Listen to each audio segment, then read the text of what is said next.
జైల్లో వేసినా ఎక్కడ కొట్టినా చంపినా కూడా రోడ్డు మీద వేసి చంపినా కూడా ఇయ్యం భూములు అంతే. అంటే ఫార్మా కాకుండా ఏ దానికైనా మా భూమి పోవాల్సిందే కదా, అందుకని ఇయ్యం ఇప్పుడు. ఎందుకను పాల్మా తప్పించి వేరే ఇస్తుంటే కూడా ఎట్లయినా కూడా భూములు నాదే 50 ఎకరాలు పోతున్నది. మేము 6 మంది అన్నదమ్ములము. 6 మంది అన్నదమ్ములకు మాకు ఎంతమంది కొడుకులు ఉంటారు, ఎంతమంది మన్మన్లు ఉంటారు ఆలోచించు. ఆ భూమి పోయినాక మేము ఏడా బతకాలి, ఏడుండాలి మేము. భూమి పోయిన తర్వాత మేము ఉండి లాభం లేదు. ఏమన్నా వేసి చంపితే ఇంకా బేబీకర్ అంటున్నా. మా బాధ అట్లున్నది. ఆయన ఏమన్నా కూడా మమ్మల్ని ఇప్పుడు కోర్టులో ఉన్నారు కొందరు, మా పిల్లలు జైల్లో ఉన్నారు, కొందరు జైల్లో ఉన్నారు. ఇప్పుడు కొందరు మేము ఇంటికాడ, మా శాతానంలో ఇంటికాడ పడ్డారు. ఏం చెప్తాం, మా ఆలోచన ఇట్లా చేసాం ఇంతకు తప్ప. ఆయన ఏం చేసినా కూడా సరే అన్నింటికి సిద్ధమే ఉండము. చంపితే కూడా సిద్ధమే, సవానికే సిద్ధమే. ఏం చేస్తాం ఇంతకంటే మీరు కదా. చచ్చెట్నాడు కట్టకపోయేది ఏం లేదు, కానీ ఇయ్యం భూమి. మా పిల్లల భవిష్యత్తు పాడవుతుంది, ఇయ్యం అంతకు తప్ప. ఫార్మా క్యాన్సల్ అయినా వేరే దానికైనా కూడా భూమి పోవాల్సిందే కదా సార్, అందుకని ఇయ్యమంటున్నాం. మేము అందరం ఇయ్యమనుకున్నాం, అనుకున్నాం మాట ఇయ్యం అన్నాం అంతే. అంతా ఇదే. నీ ఒకరు అడిగినా కూడా ఇక్కడ నా సార్ అడుగు, అక్కడ పోయి తండాలకు కూడా అడుగు.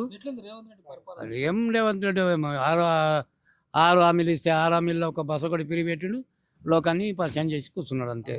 అంత తప్ప ఏం లేదు. 2 లక్షలు మాపన్నాడు, 2 లక్షలు మాపి అయిందో కలదు ఇంకా తెలుసలేదు. మాకు లోన్ ఇవ్వకుండా లాక్ చేసి పెట్టిండు, ఇచ్చులేం తీసుకునేలేదు. 2 రద్దు చేసి పెట్టిండు, కూర్చున్నాడు.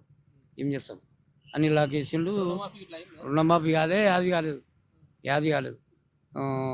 కాకుండానే లాక్ చేసిండు, కూర్చున్నాడు.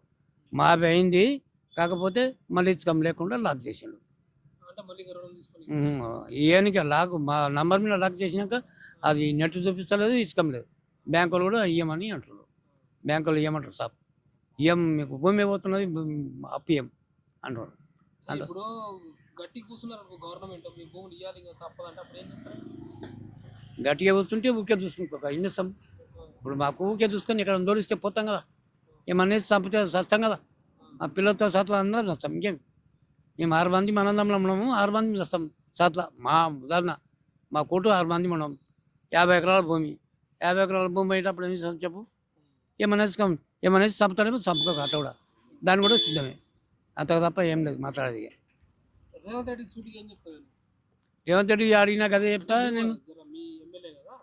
మా ఎమ్మెల్యే అయినందుకే మా భూములు లాక్కుంటాడు కదా, కదే చెప్తాను. అది తప్ప ఏది చెప్పాను. ఆయన గిదే లంగ పనులు, ఈయన గిదే లంగ పనులు, అన్ని గివే ఉన్నాయి. ఇద్దరు లంగలే సాబ్ చెప్తున్నా. ఆయన ఎటువంటివి కూడా అక్కడ ఎక్కడో చేసిండని వార్త వినబడుతున్నది. అటువంటి కూడా ఆయన ఏం బుద్ధిమంతుడు, ఈయన ఏం బుద్ధిమంతుడు. కానీ కాకపోతే ఈయనంత పాపం ఆయన చేయలేదు అనుకుంటున్నా.